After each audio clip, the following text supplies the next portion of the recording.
Hitako ny teninao ka nohaniko. Hitako ny teninao ka nohaniko.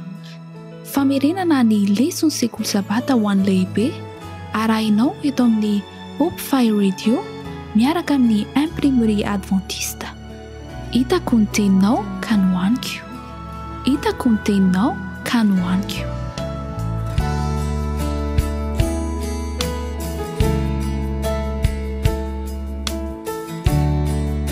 Lesona fahatelo amin'ny telo volana fahaefatra farany amin'ity taona ity. Tsangam-bato ny fahasoavana. Tsangam-bato ny fahasoavana. Dia miarahabantsika rehetra mpiara-mianatra indray ry havana miaraka aminareo androany ny rahalanareo anadanareo Benoît Rakotovao.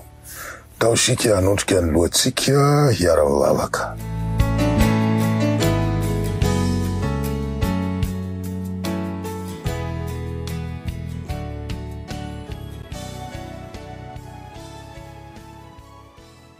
Mbola faly indray ny fonay tompo, nomenao izao fotoana izao hiarahanay mianatra ny teninao. Mamelany heliko ahy ianao ary omeo anay ny fananao masina hitarika anay amin'ny fianaranay an'izany lesona izany. Ny fanirianay lalina tompo dia ny hitombo ara-panahy amin'ny alalan'izao fianarana ny teninao tsy tapaka izao. Tsy na izany fitombona katsahanay izany, fa ny fahafantarana ny sitraponao, ny fitandremana ny didinao, ny fampiarana eo amin'ny fiainanay ny teninao rehetra, ny fahatokina anao tanteraka amin'ny zavatra rehetra. Amin'ny anaratsoanao Kristy tomponay no angatanay izany vavaka izany. Amen.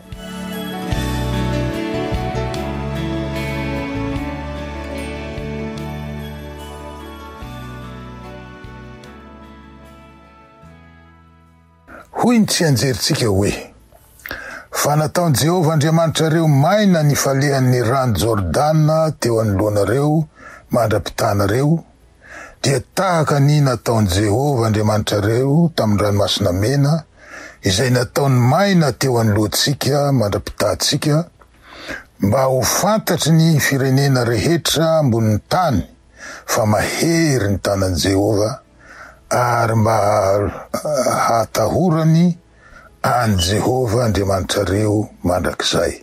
Ao amin'ny Joshua 4 ny 17 sy ny 14. Araka io lohateny lesitsika akabeny io dia mihompana amin'ny fahatakarana sy fahatsapana ny fahasoavan'ny tompo ny fianaratsika. Ary mitaona tsika rehetra nandray izany fahasoavana izany hametraka tsangam-bato hahatadidina mandrakizay izany fahasoavana lehibe izany. Mampitombo ny fahatokiatsika n'Andriamanitra manko ny fahatadidiana na ny fitadidiana ny fitahiana no raisina avy taminy.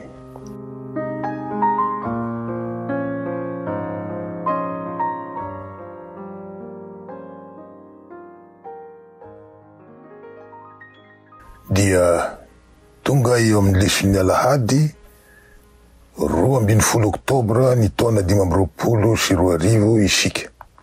Nita any Jordan. Nita any Jordan. Mazava ny toromarika nomeny Joshua talohan'ny ampitany zanak'Israely ny ony Jordan. Ny fiaran'ny fanekena izay lanjai ny mpisorona Levita no mandeha eo aloha, ary ny vahoaka Israelita no manaraka avy ato aoriana. Inona ny dikan'izany? Dikany dia zao: tsy amin'ny hery ny zanak'Israely no hahatanterahany izao dia atrehiny izao. Dia ny fiampitana ny ony Jordan voalohany indrindra sy ny fidirana any amin'ny tany nampanantenaina aorian'io, fa amin'ny alalan'ny herin'Andriamanitra ihany. Ny fametrahana ny fiaran'ny fanekena eo aloha dia manambara fa Andriamanitra no mialoha lalana andry zareo, hitaridalana andry zareo sy hiady ho andry zareo. Fantatsika fa ny fiaran'ny fanekena no seza fiandrianan'Andriamanitra tao amin'ny tabernakely. Ka noho izany, Andriamanitra mihitsy izany no mitarika eo aloha amin'izao fiampitana ny ony Jordana izao. Manaraka izany, aoka tsy ho adino fa ao anatin'io fiaran'ny fanekena io, voalohany ny vato fisaka nisy ny 10, faharoa ny tehiny Arona mpisorona be, ary fahatelo ny vata iray izay nisy ny mana. Exodosy 4:12, 7:30. Vakio koa Hebreo 7:4. Koa satria efa niresaka ny tsangam-baton'ny fahasoavan'Andriamanitra ihany moa ny lohatenin'ny lesontsika, de tsy ahadiso atsika ny mitanisa ireo zavatra voalaza ireo, zany hoe zany ny vato fisaka lazaitsika teo, ny tehiny Arona sy ny vata iray nisy ny mana, ho tsangam-bato ahatsiarovana ny zava-dehibe sy ny soa rehetra nataon'Andriamanitra tamin'ny zanak'Israely. Ny vato fisaka roa dia mirakitra ny lalàn'ny fanjakan'Andriamanitra, lalampitiavana tsy azo adinona. Ny tehiny Arona izay hanina melana sy ny tsimoka tamin'ireo tehina 12 dia tsangam-bato fa hatsiarovana ny safidy napetrak'Andriamanitra tamin'ny Arona mba hitsahatra tsy monomonina amin'ny mpitondra no fidin'Andriamanitra intsony ny zanak'Israely. Vakio Nomery 7:12, 2 ka hatramin'ny 10. Ny vata iray nisy ny mana dia fahatsiarovana ny fiahiana ara-tsakafo nataon'Andriamanitra tamin'ny zanak'Israely tany anevitra. Ny fiaran'ny fanekena ho isika teo no mialoha lalana, fa tsy maintsy nanomantena koa anefa ny olona. Ao amin'ny Josoa 4:5 dia ahitantsika n'izao soratra zao hoe: ary hoy Josoa tamin'ny olona, manamasina ny tenanareo, fa raha pitso dia hanao fahagagana eo aminareo Jehova. Zay zany nivaky ny teny. Hoy ny lesontsika manazava hoe, ny teny nadika hoe manamasina na manamasina, na koa manokana na manokana, dia manondro ny diga mpidiovana tahaka izay na rahan'ireo mpisorona mialohan'ny hanaovan'ny fanompoany tao amin'ny fitoerana masina. Vakio Exodosy 4:20, 1:40. Vakio koa Exodosy 7:20, 1:1. Ary koa izay nataon'ireo vahoaka Israely talohan'ny nihonany tamin'Andriamanitra tao Sinai. Vakio ny Exodosy 7:20, 1:40 ary 1:14.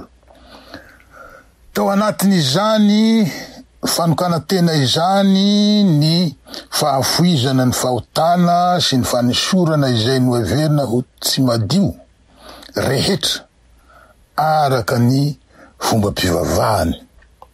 Hita ao amin'ny Numery 12:12 koa ny baiko ho amin'ny fanokana tena tahaka izany, izay mifandraika amin'ny fahagagana efa hataon'Andriamanitra tsy ho ela. Notakina koa ny hanaovan'ny vahoaka fiomanana tahaka izany talohan'ny fiatrehany ady. Vakio Deuteronomia 7:20, 5:10.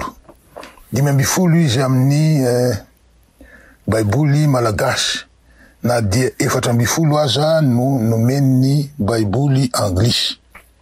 Zao zany nivaky ny teny ny Deuteronomia 7:20 lazaitsika teo, fa Jehova Andriamanitrao mandeha eo afovoan'ny tobinao hamonjy anao sy hanolotra ny fahavalonao eo anoloanao, ka dia ho masina ny tobinao mba tsy hahita zavatra maloto eo aminao izy, ka tsy hiala aminao. Izay zany nivaky ny teny.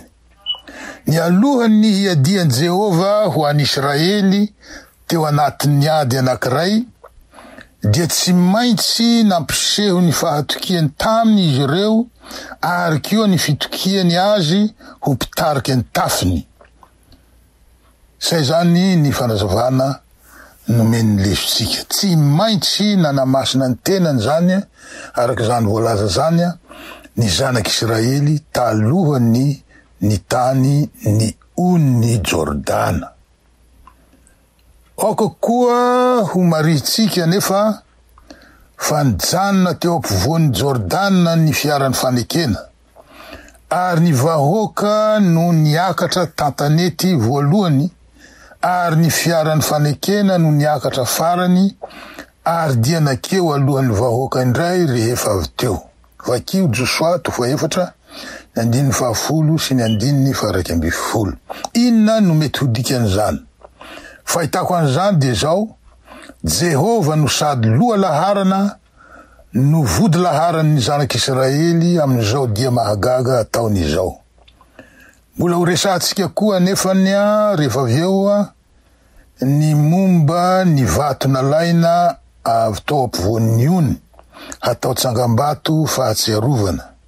Dia tahaka izay ny fiampitany ny zanak'Israely ny ony Jordana, fiampitana feno fahagagana tahaka ny ampitany ny ranomasina mena ihany, fiampitana tsy nila sambo fa fiampitana tamin'ny tany maina noho ny herin'i Jehova.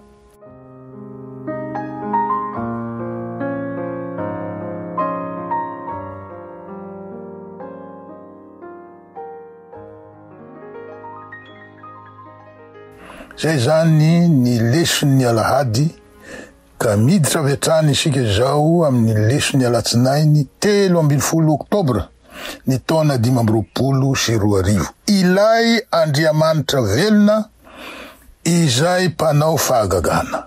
Ilay Andriamanitra velona izay mpanao fahagagana. Dia hoy Josua ao amin'ny Josua 4:10. Izao no hahafantaranareo fa eo aminareo Andriamanitra velona, ka horoahany eo anoloanareo tokoa ny Kananita sy ny Hetita sy ny Hivita sy ny Perizita sy ny Girgasita sy ny Amorita ary ny Jebosita.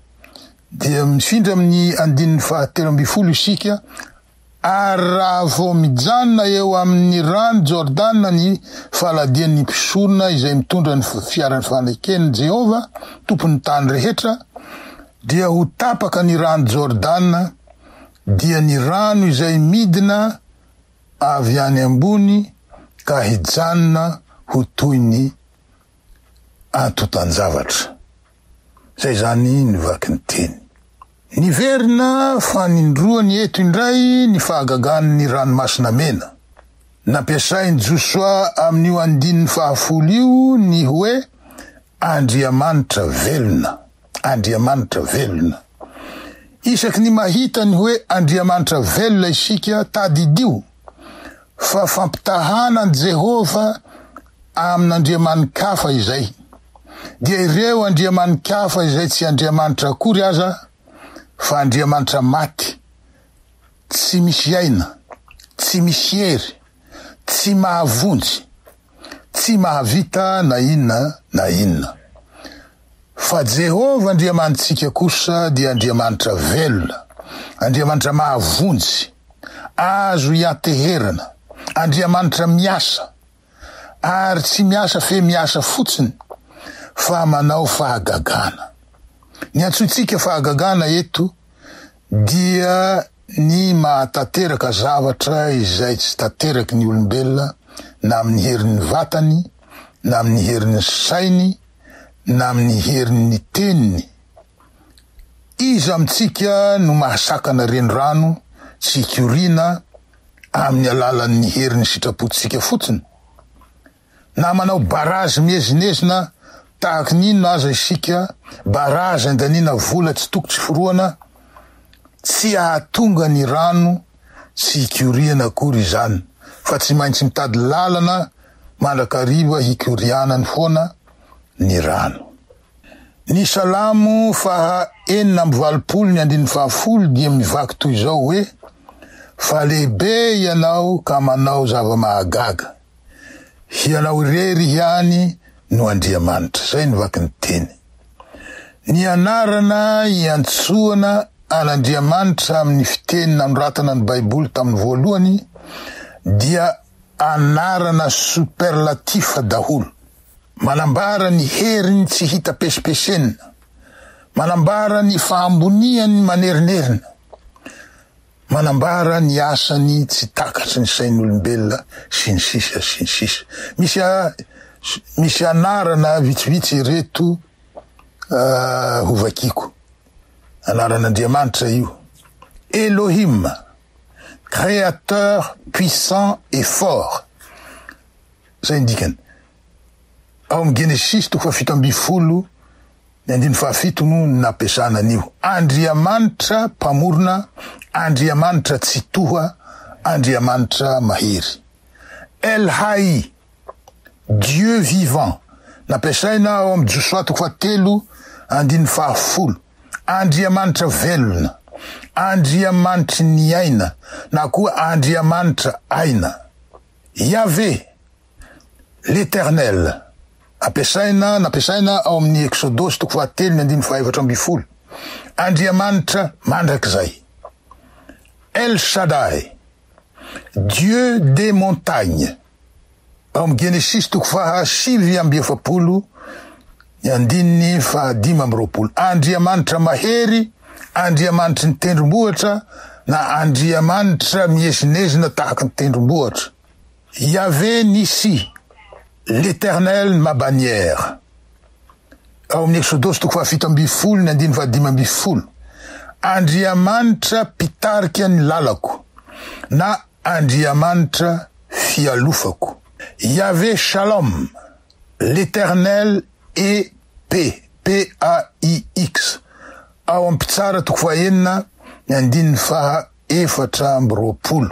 Andriamanitra fiadanana, Andriamanitra fandriampahalemana.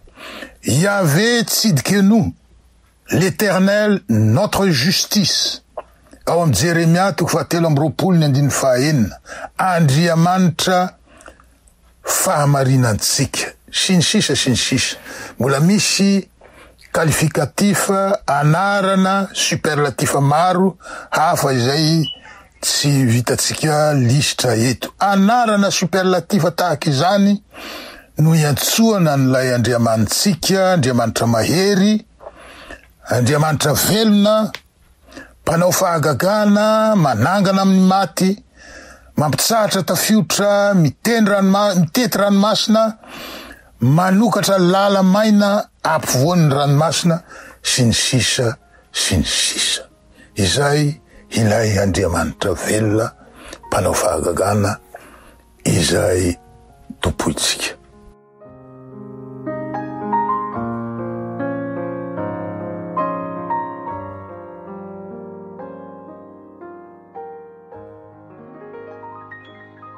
Leson'ny talata fa-4 Oktobra ny taona 2022. Tsarovy. Zay zany ny lohateny. Faniriany ny zanak'olombelona hatry ny ela, ny mitadidy na mitahiry ny lasa. Ary miezaka izy hitadidy izany lasa izany noho ny antony maro. Antony anankiray dia satria eo amin'ny fiainan'ny zanak'olombelona ny lasa dia tahaka ny jiro mitsilo ny androany sy ny hoavy, satria ny traikefa tany amin'ny lasa dia manabe voho ny traikefa iombonana amin'ny andro manaraka. Ka fa tiantoka lehibe eo amin'ny taranak'olombelona ny traikefa very eo amin'ny tantara-piainany.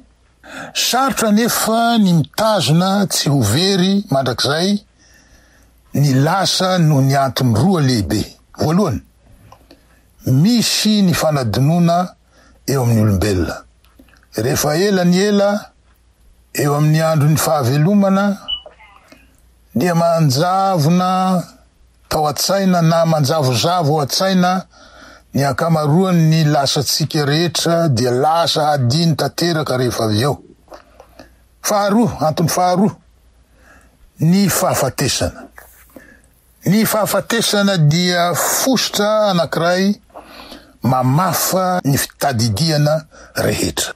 Ka teo amin'ny tantaran'ny zanak'olombelona dia niezaka foana izy, raha olombelona zany, nitahiry maharitra ny zavatry ny lasa amin'ny alalan'ny fomba maro samihafa, ka zavatra mateza, zavatra maharitra no ampiasaina amin'izany. Ao ny vato, ny tsangambato, ny sary sokotra amin'ny vato na amin'ny metaly na amin'ny hazo, soratra atao amin'ny vato tany amboalohany zany.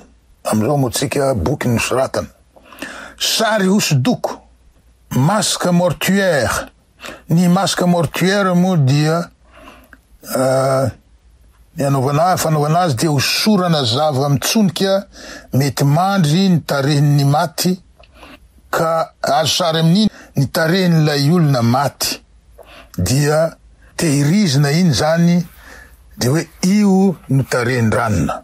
Ny Egyptiana moa dia nahay nanao momi, ny tehirizana ny maty mandritry ny arivo-taonany maro.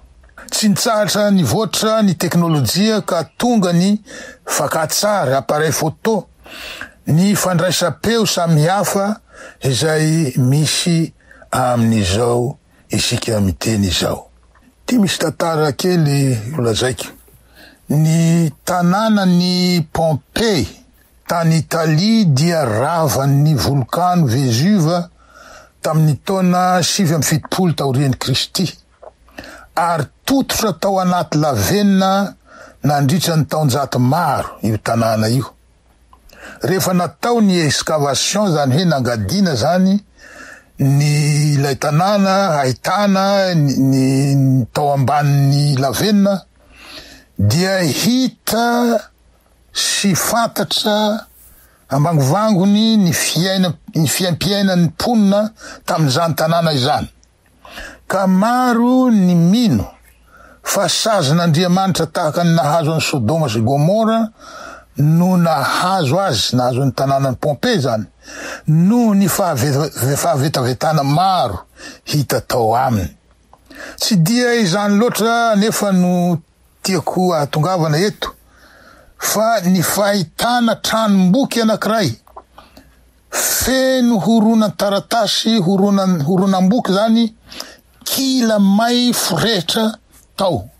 Amin'izao andron'ny elektronika sy ny digitale izao dia efa misy fikarohana mahavelombolo atao ankehitriny hahazoana mamaky ny soratra misy amin'ireo horonam-boky may ireo.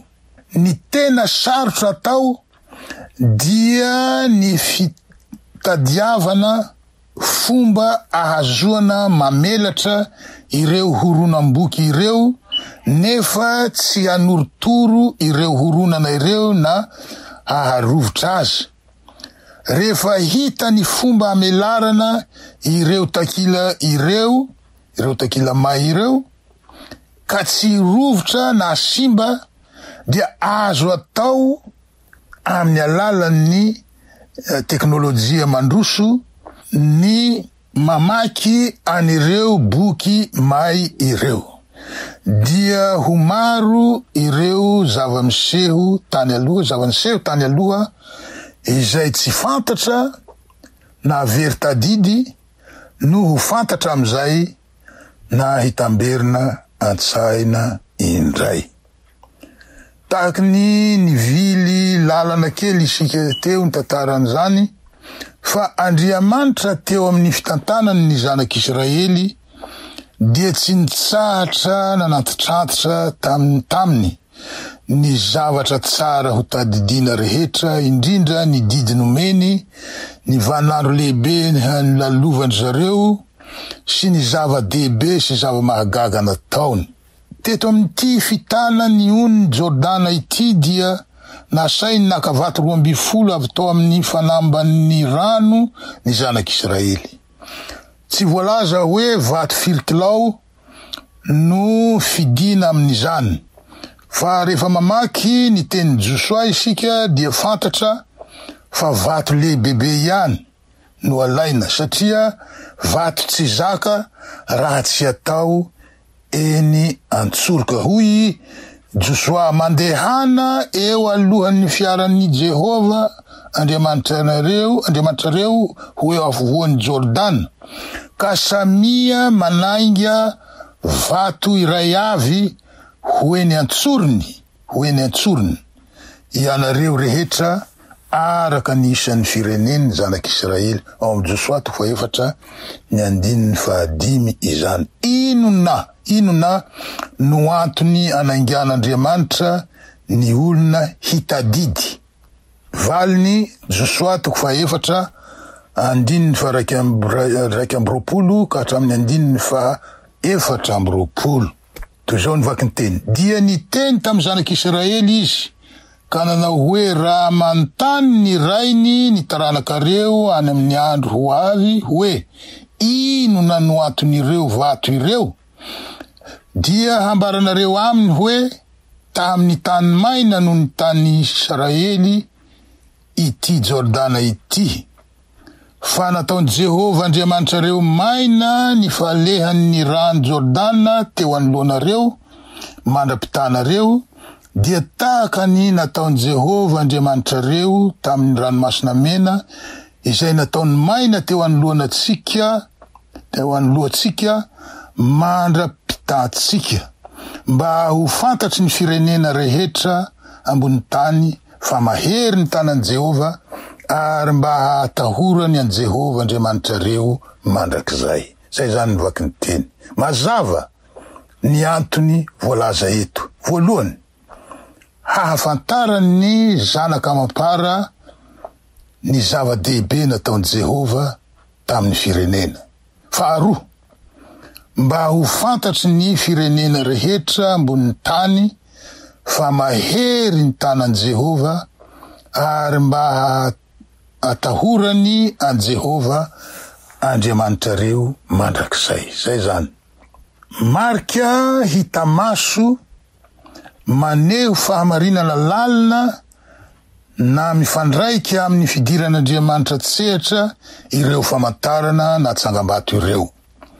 Ny avana ohatra dia famantarana ny fanekena. Vakio Genesis 7:12-7. Ny raha teo amin'ny tolam-baravarana sy tataom-baravarana ny tranon'ny Israelita dia nantsoina koa hoe famantarana. Exodus 12:17. Ary ny tena manandanja indrindra dia ny sabata, famantarana ny famoronana sy ny fanatrehan'Andriamanitra izay manamasina. Vakio Exodus 1:3-7 sy ny 7. Vakio koa Ezekiel 20:2. Ka ny tsangam-bato izany dia ilay antsoiny ny filozofa hoe analogon. Izany hoe zavatra iray izay enti mahatsiaro ny tsy tokony hadinoina satria zava-dehibe iankinany ny hoavin'ny taranaka na ny firenena. Aza diniko fa nasiany Joshua tsangam-bato vita tamin'ny vato 12 koa teo ampovoan'ny ony, teo amin'ny toerana nitsanganan'ny mpisorona ny lanjan'ny fiaran'ny fanekena. Mamerina indroa manana ny antitra hoy ny fitenitsika malagasy. Ilay tsangam-bato tatia tanety angamba izay efa mety noravan'ny ponina, fa ilay anankiray ao anaty rano mbola mety ho hitatsika ao. Raha manao akisitrika ao isika indray andro any hitady azy de mbola mety ho hitatsika ao ilay izy. Ny Baiboly moa dia milaza fa mbola ao izy hatramin'izao.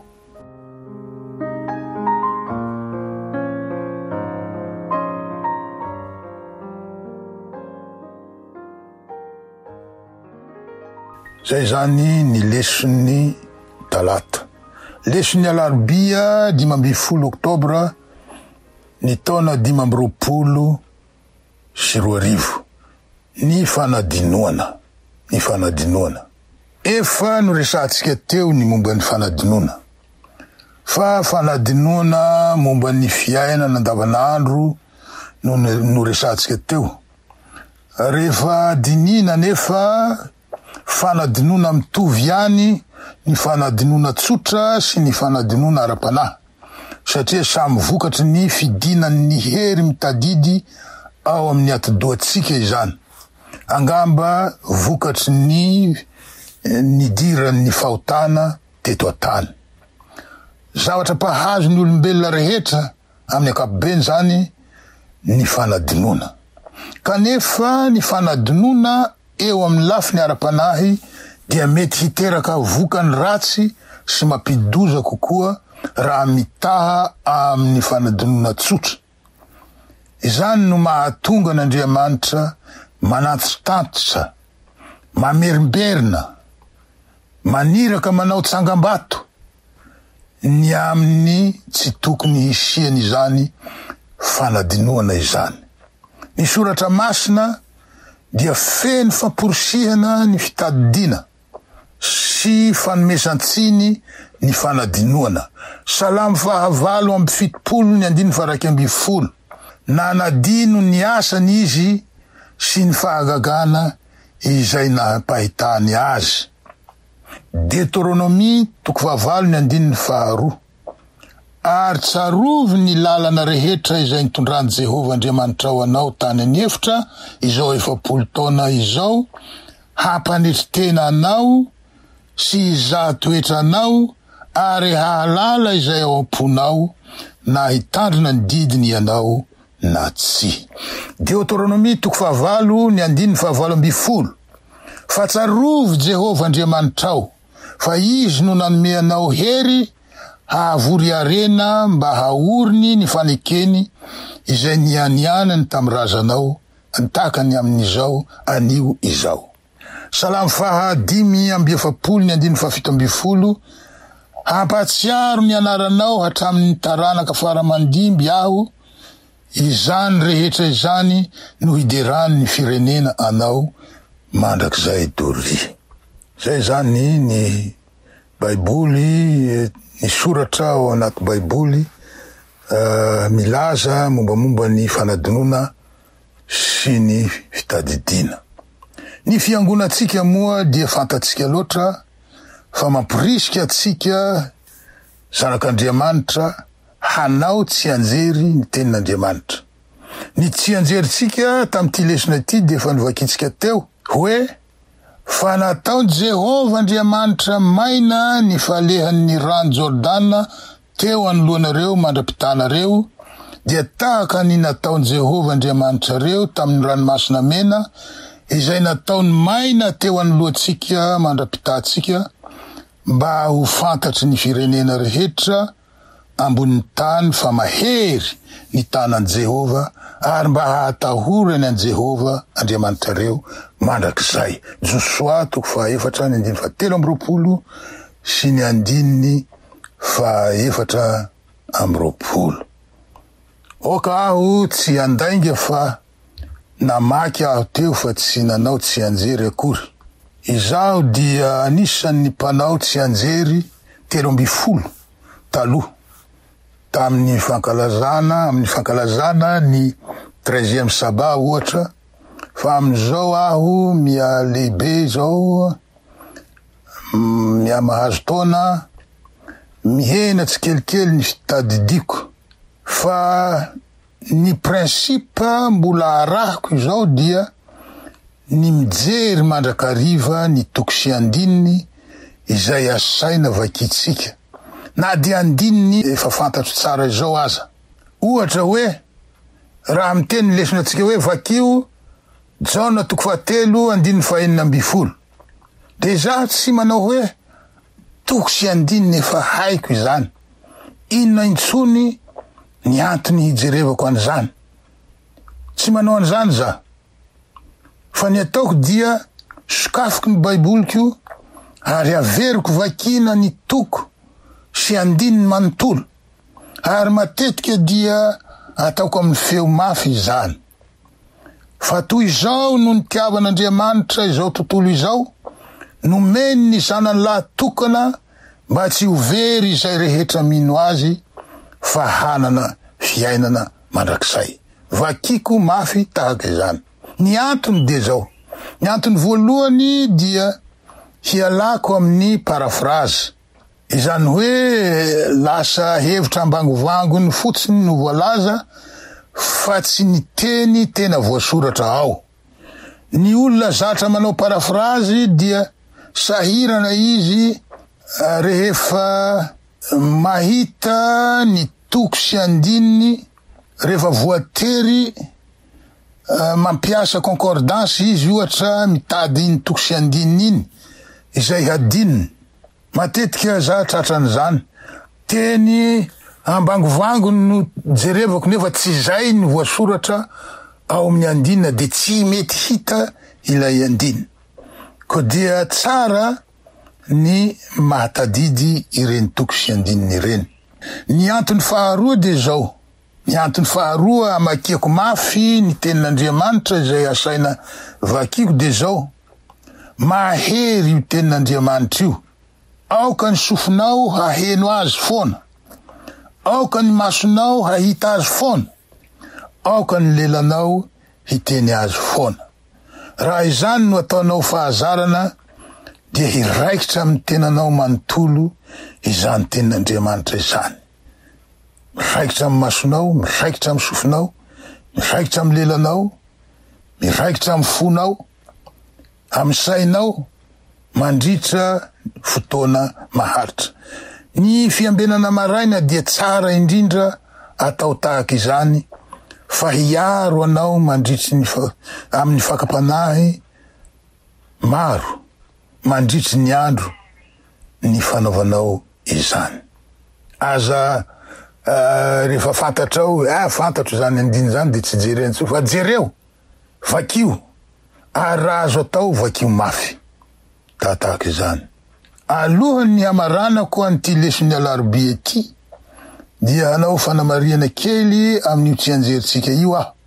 Fa nataony Jehova Andriamanitra reo maina ny falehan'ny rano Jordana teo alohanareo mandrapitanareo, dia tahaka ny nataony Jehova Andriamanitra reo tamin'ny ranomasina mena izay nataony maina teo anoloantsika mandrapitantsika.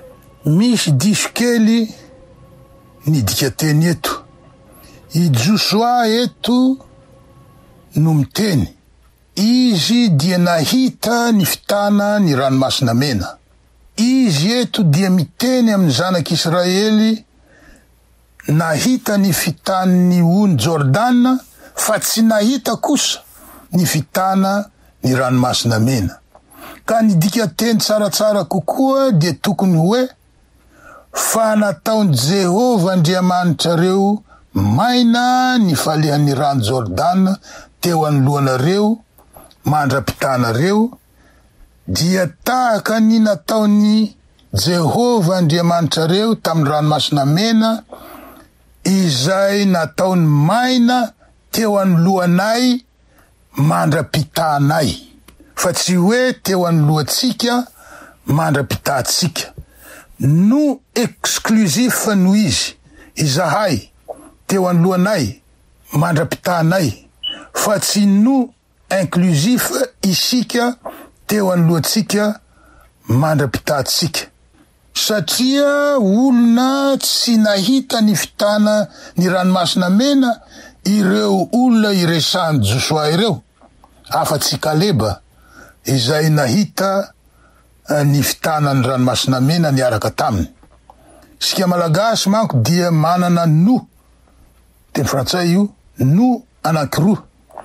Dia ny no inclusif isika sy ny no exclusif izahay.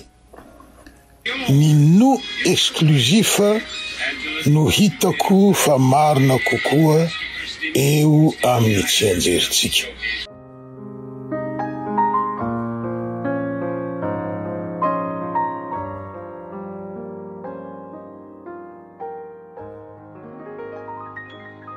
Zay zany ny leson'ny alarobia. Leson'ny alakamisy 9 Oktobra ny taona 2022 any ankoatry Jordana. Indroa ny ampita rano tamin'ny fomba mahagaga ny zanak'Israely. Ny voalohany moa dia fatatsika nge zany famerenana fotsiny. Ny voalohany dia ny ranomasina mena, ary ny faharoa dia ny ony Jordana. Tsy zava-baovao amitsika izany fa fatatsika loatra.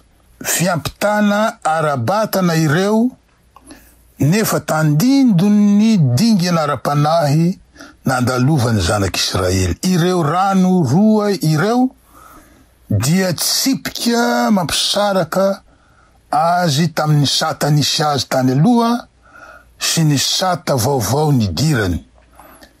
Ary raha jerena tsara dia sata milanja miakatra no fahitana azy. Ny ranomasina mena dia nampisaraka azy tamin'ny ziogan'ny fanandevozana tany Egipta sy ny satan'ny olona afaka tany anefitra. Ny ony Jordana kosa dia nampisaraka azy tamin'ny toeran'olona afaka nefa nyrenireny tany anefitra sy ny satana firenena manana ny tany ary maso mandidy amin'ny tany izay mahaleo tena. Tandindony fanafahan'Andriamanitra ny olony ho afaka amin'ny fanandevozan'ny fahotana io. Ary ny dia nataony dia tandindony ny dia ara-panahy ny zanak'Andriamanitra eto an-tany. Aia ny andalan'ny famonjena mizotra makany an-danitra. Tsy mora izany lalana izany, fa lalana feno olana sy sakatsakana maro.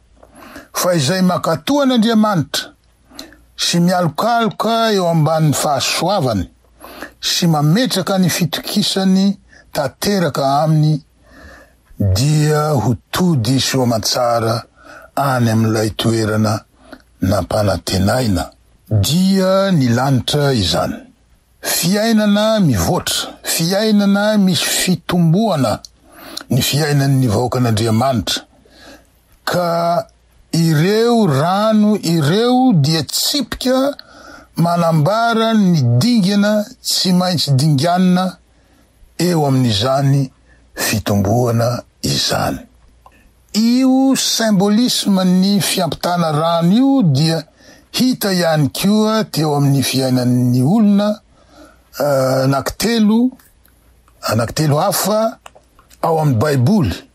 Dia Elia izany sy Elisa ary Jesosy.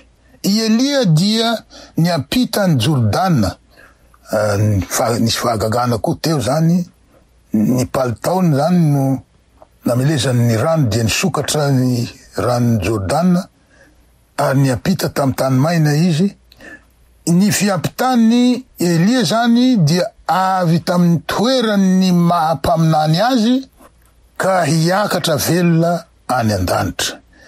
Elisa koa torak'izany niampita any Jordana tamin'ny fomba mahagaga koa, avy tamin'ny toerany mahampanampy ny mpaminany azy ka lasa mpaminany feno. Ary Elisa fatatsika tsara fa anisan'ny mpaminany nahery indrindra. Tsy nisy fahagagana nataon'i Kristy ka tsy nataon'i Elisa. Elisa no mpaminany nanakaiky indrindra any Kristy raha ny fahagagana vitany no jerena. Hatraminy nanangana tamin'ny maty aza dia vitany mpaminany Elisa izany. Ary fahatelo farany dia i Jesosy. Ny fiainan'i Jesosy teto ambonin'ny tany dia tandindony ny diany zanak'Israely tateraka amin'ny mahasolotena ny vahoaka Hebreo azy, any Kristy zany. Tahaka ny zanak'Israely dia nivoaka avy tany Egipta koa izy. Vakio Matio 2 ny andininy 7:20 sy ny andininy 20. Tahaka ny zanak'Israely dia nandalo tany anefitra koa izy, ary nijanona tany 40 andro, izay tandindony ny 40 taona ny janonany zanak'Israely tany anefitra vakio Matio 4 ny andininy 2. Natao batisa tao amin'ny rano Jordana Jesosy. Matio 3 andininy 4 sy ny 7 ary jereo koa Marka 1 andininy 5. Ary aza adino fa ny fitana anireo rano anankiroa ireo dia lazainy Madame White fa tandindony batisa vakio patriarche et prophète amin'ny teny anglisy io. Ary tsy isika adventista irery ihany no mino an'izany fa maro amin'ireo fiangonana kristianina hafa firehana no atsika ireo no mino fa ny fiampitana ny ranomasina mena sy Jordana dia tandindony batisa. Dia tahaka izay indray izany ny famitinana ny lesontsika tamin'ity herinandro ity. Dia mametraka ny veloma finaritra indray mandra-pioana eto amin'ity onjam-peo ity amin'ny manaraka ny tompony hombantsika rehetra hiara-mivavaka isika.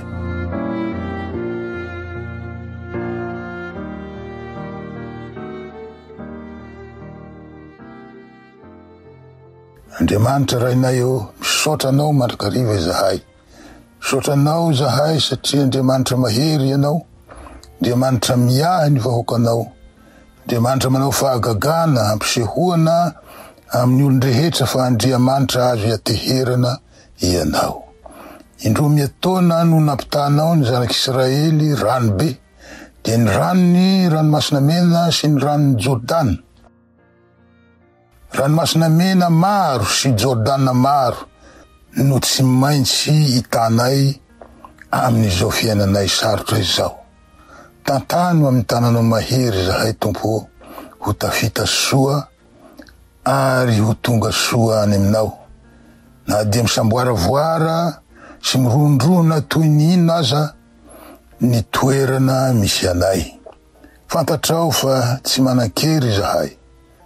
Aza velanao ho kivy zahay, aza velanao ho ketraka izahay, aza velanao ho reraka eny andalana izahay. Ampio zahay hatoky mandrakariva anao ka hanankina tanteraka ny dianay eo ambany fitantananao. Ampio zahay tsy hanadino ny zavatsarotra efa nolalovanay nefa nahitanay ny tananao mahery nanavotra anay tamin'izany. Ampio zahay hametraka atsangambato eny amin'ny lalanay hatadidianay hatrany ny fahasoavanao teo amin'ny fiainanay. Dia ho tody soa amatsara any aminao zahay. Anao reriany tokoa ny Tompo ny saotra, ny dera, ny laza ary ny voninahitra. Amen.